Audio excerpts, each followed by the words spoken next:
जय हिंद दोस्तों। आज हम सामान्य अध्ययन के कुछ महत्वपूर्ण प्रश्नों को लेकर आए हैं जो आपकी आगामी परीक्षा UP police, UP PAT, railway, SSC GD या अन्य सभी परीक्षाओं के लिए अति महत्वपूर्ण होंगे। चलिए तो हम स्टार्ट करते हैं। हमारा पहला क्वेश्चन है, किस संशोधन द्वारा पंचायत को संवैधानिक दर्जा प्रदान किया गया? तो आपको बताना है कि किस संशोधन द्वारा पंचायत को संवैधानिक दर्जा प्रदान किया गया। तो इसके ऑप्शन है 73वां संविधान संशोधन, 74वां संविधान संशोधन, 75वां संविधान संशोधन या 93वां संविधान संशोधन। तो इसका राइट आंसर होगा 73वां संविधान संशोधन। 73वां संविधान संशोधन 1993 के द्वारा पंचायत को संवैधानिक दर्जा प्रदान किया गया। तो इसका राइट आंसर ऑप्शन ए होगा। हमारा अगला क्वेश्चन है, पंचायती राज की अनुशंसा किसने की थी? तो आपको बताना है कि पंचायती राज की अनुशंसा किसने की थी। तो इसके ऑप्शन है भारत शासन अधिनियम 1935, क्रिप्स मिशन 1942, भारत स्वतंत्रता अधिनियम 1947 या बलवंत राय मेहता समिति रिपोर्ट 1957। तो इसका राइट आंसर होगा बलवंत राय मेहता समिति रिपोर्ट 1957 ने पंचायती राज की अनुशंसा की थी। तो इसका राइट आंसर ऑप्शन डी होगा। हमारा अगला क्वेश्चन है, एक क्षेत्र पंचायत का क्षेत्र निर्धारित किया जाता है। तो आपको बताना है कि एक क्षेत्र पंचायत का क्षेत्र किसके द्वारा निर्धारित किया जाता है। तो इसके ऑप्शन है राज्य चुनाव आयोग द्वारा, राज्य सरकार द्वारा, मंडल के आयुक्त द्वारा, जनपद के जिला अधिकारी द्वारा। तो इसका राइट आंसर होगा राज्य सरकार द्वारा। एक क्षेत्र पंचायत का क्षेत्र राज्य सरकार द्वारा निर्धारित किया जाता है। तो इसका राइट आंसर ऑप्शन बी होगा। हमारा अगला क्वेश्चन है, नागरिकता संशोधन विधेयक 2019 संसद में कब पारित किया गया? तो आपको बताना है कि नागरिकता संशोधन विधेयक 2019 संसद में कब पारित किया गया। इसके ऑप्शन है 11 दिसंबर 2019, 9 दिसंबर 2019, 12 दिसंबर 2019 या 10 जनवरी 2020। तो इसका राइट आंसर होगा 11 दिसंबर 2019 को नागरिकता संशोधन विधेयक संसद में पारित किया गया। तो इसका राइट आंसर ऑप्शन ए होगा। हमारा अगला क्वेश्चन है, केंद्रीय अन्वेषण ब्यूरो की स्थापना किस वर्ष हुई? तो आपको बताना है कि केंद्रीय अन्वेषण ब्यूरो की स्थापना किस वर्ष हुई। तो इसके ऑप्शन है 1963, 1964, 1988 या 2000। तो इसका राइट आंसर होगा 1963। केंद्रीय अन्वेषण ब्यूरो की स्थापना 1963 ईस्वी को हुई थी। तो इसका राइट आंसर ऑप्शन ए होगा। हमारा अगला क्वेश्चन है, राष्ट्रीय मानव अधिकार आयोग की स्थापना कब की गई थी? तो आपको बताना है कि राष्ट्रीय मानव अधिकार आयोग की स्थापना कब की गई थी। तो इसके ऑप्शन है 1993, 1964, 1952 या 1990। तो इसका राइट आंसर होगा 1993। राष्ट्रीय मानव अधिकार आयोग की स्थापना 1993 ईस्वी को की गई थी। तो इसका राइट आंसर ऑप्शन ए होगा। हमारा अगला क्वेश्चन है, चीन की संसद को जाना जाता है। तो आपको बताना है कि चीन की संसद को किस नाम से जाना जाता है। तो इसके ऑप्शन है national assembly, the national parliament of Cheen, the house of democracy of Cheen, national people congress. तो इसका राइट आंसर होगा नेशनल पीपल कांग्रेस। चीन की संसद का नाम नेशनल पीपल कांग्रेस है। तो इसका राइट आंसर ऑप्शन डी होगा। हमारा अगला क्वेश्चन है, बहुजन हिताय बहुजन सुखाय आदर्श वाक्य है। तो आपको बताना है कि बहुजन हिताय और बहुजन सुखाय आदर्श वाक्य किसका है। तो इसके ऑप्शन है ऑल इंडिया रेडियो का, भारतीय जीवन बीमा निगम, भारतीय स्टेट बैंक, सर्वोदय योजना। तो इसका राइट आंसर होगा all India radio. All India radio का आदर्श वाक्य है बहुजन हिताय और बहुजन सुखाय। तो इसका राइट आंसर ऑप्शन ए होगा। हमारा अगला क्वेश्चन है, मानव शरीर का सर्वाधिक भार होता है। तो आपको बताना है कि मानव शरीर में सर्वाधिक भार किसका होता है। इसका ऑप्शन है जल, हड्डियों का, मांसपेशियों का या रक्त का। तो इसका राइट आंसर होगा जल का। मानव शरीर में सर्वाधिक भार जल का होता है और यह 60 से 70% होता है। 60 से 70% जल का भार होता है। तो इसका राइट आंसर ऑप्शन ए होगा। हमारा अगला क्वेश्चन है, डीएनए का डबल हेलिक्स मॉडल किसने प्रस्तुत किया था? तो आपको बताना है कि डीएनए का डबल हेलिक्स मॉडल किसने प्रस्तुत किया था। तो इसके ऑप्शन है जेम्स एंड वाट्स एवं क्रिक्स ने, एडिसन ने, विलियम हार्वे ने, लैंड स्टीनर ने। तो इसका राइट आंसर होगा जेम्स वाटसन एवं क्रिक ने किया था। डीएनए का double helix model James Watson एवं क्रिक्स ने प्रस्तुत किया था? तो इसका राइट आंसर ऑप्शन ए होगा। हमारा अगला क्वेश्चन है, कोशिका का पावर हाउस कहा जाता है? तो आपको बताना है कि कोशिका का पावर हाउस किसे कहा जाता है। इसके ऑप्शन है माइटोकॉन्ड्रिया, गोल्गी, राइबोसोम या पिलिया। तो इसका राइट आंसर होगा माइटोकॉन्ड्रिया। माइटोकॉन्ड्रिया को कोशिका का पावर हाउस कहा जाता है। तो इसका राइट आंसर ऑप्शन ए होगा। हमारा अगला क्वेश्चन है, हरित लवक पाया जाता है? तो आपको बताना है कि हरित लवक कहाँ पाया जाता है। तो इसके ऑप्शन है पादप कोशिका में, मृत कोशिका में, जंतु कोशिका में या इनमें से कोई नहीं। तो इसका राइट आंसर होगा पादप कोशिका में। हरित लवक है जो पादप कोशिका में पाया जाता है। तो इसका राइट आंसर ऑप्शन ए होगा।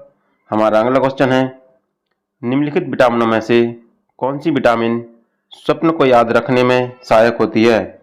तो आपको बताना है कि कौन सी विटामिन है जो स्वप्नों को याद रखने में सहायक होती है। तो इसका ऑप्शन है vitamin B6, vitamin B12, vitamin B या विटामिन के। तो इसका राइट आंसर होगा विटामिन B6। विटामिन B6 है जो स्वप्नों को याद रखने में सहायक होती है। तो इसका राइट आंसर ऑप्शन ए होगा।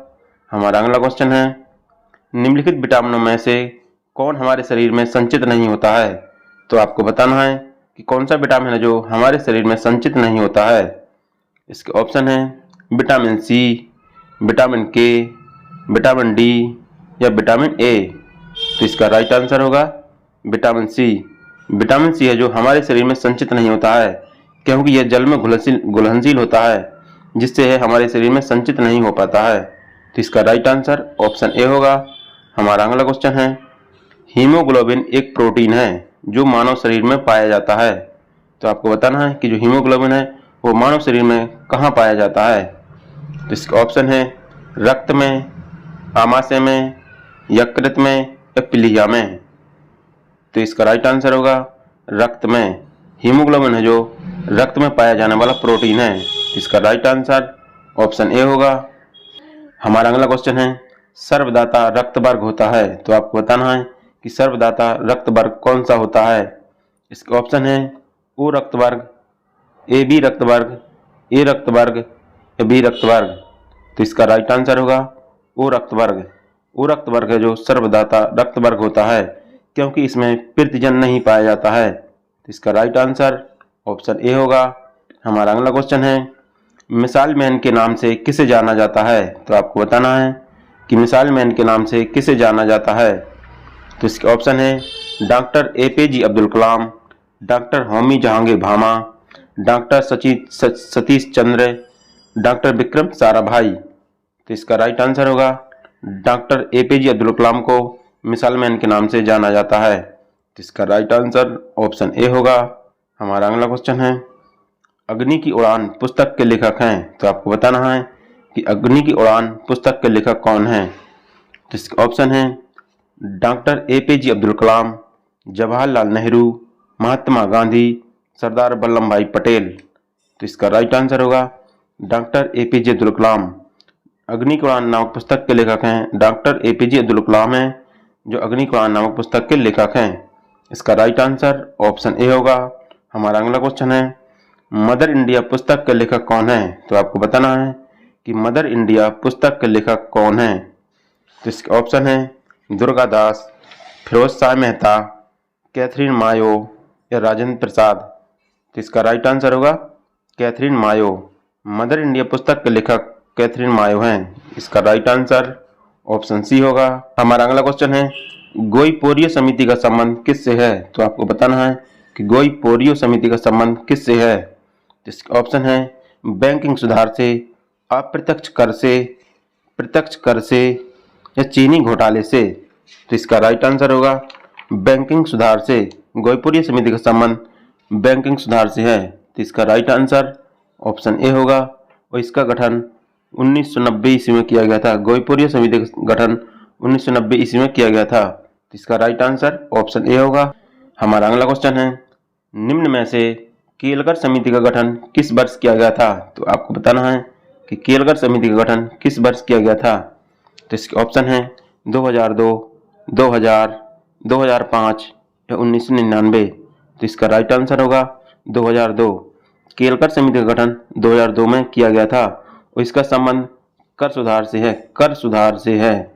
तो इसका राइट आंसर ऑप्शन ए होगा। हमारा अगला क्वेश्चन है, संविधान के किस भाग में नागरिकता का उल्लेख है? तो आपको बताना है कि संविधान के किस भाग में नागरिकता का उल्लेख है। इसके ऑप्शन है भाग 3, भाग 2, भाग 4 या भाग 9। तो इसका राइट आंसर होगा भाग 2। संविधान के भाग 2 में नागरिकता का उल्लेख है, तो इसका राइट आंसर ऑप्शन बी होगा। और भाग 3 में है मौलिक अधिकार, मौलिक अधिकार हैं भाग 3 में। और भाग 4 में है नीति निर्देशक तत्व, नीति निर्देशक तथ्य हैं भाग 4 में। और पंचायतों का गठन भाग 9 में है, पंचायतों का गठन भाग 9 में है। हमारा अगला क्वेश्चन है, पिंडारियों का दमन किस गवर्नर जनरल के काल में हुआ था? तो आपको बताना है कि पिंडारियों का दमन किस गवर्नर जनरल के काल में हुआ था। इसका ऑप्शन है Lord Curzon, Lord Hasting, Lord Mayo या लॉर्ड विलियम बेंटिंग। इसका राइट आंसर होगा लॉर्ड हेस्टिंग। पिंडारियों का दमन लॉर्ड हेस्टिंग के काल में किया गया था, तो इसका राइट आंसर ऑप्शन बी होगा। हमारा अगला क्वेश्चन है, गुटनिरपेक्ष देशों का प्रथम शिखर सम्मेलन कहाँ आयोजित किया गया था? तो आपको बताना है कि गुटनिरपेक्ष देशों का प्रथम शिखर सम्मेलन कहाँ आयोजित किया गया था। तो इसके ऑप्शन है Belgrade, Athens, Rio de Janeiro, Brazil. तो इसका राइट आंसर होगा बेलग्रेड। गुटनिरपेक्ष आंदोलन का प्रथम शिखर सम्मेलन बेलग्रेड में 1961 ईस्वी में किया गया था। तो इसका राइट आंसर ऑप्शन ए होगा। हमारा अगला क्वेश्चन है, गांधी जी के नाम के पहले महात्मा शब्द कब जोड़ा गया था? तो आपको बताना है कि गांधी जी के नाम के पहले महात्मा शब्द कब जोड़ा गया था। तो इसके ऑप्शन है चंपारण सत्याग्रह के दौरान, बरदौली सत्याग्रह के दौरान, वर्धा आंदोलन के दौरान या असहयोग आंदोलन के दौरान। तो इसका राइट आंसर होगा चंपारण सत्याग्रह के दौरान। गांधी जी के नाम के पहले महात्मा शब्द चंपारण सत्याग्रह के दौरान जोड़ा गया था, तो इसका राइट आंसर ऑप्शन ए होगा।